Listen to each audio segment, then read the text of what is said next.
My name is Danae Mosier, President and CEO of the Kansas Children's Discovery Center, and I am an Aspen Institute Ascend Fellow.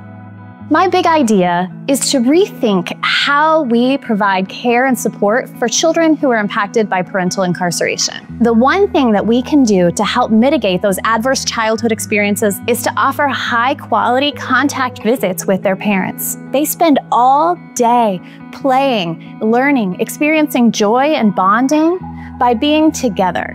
Children whose parents are incarcerated are serving a sentence right along with their parent through no fault of their own. So it's important that we think about how we support those children and how we try to mitigate the adverse childhood experiences that they are having as a result of that incarceration.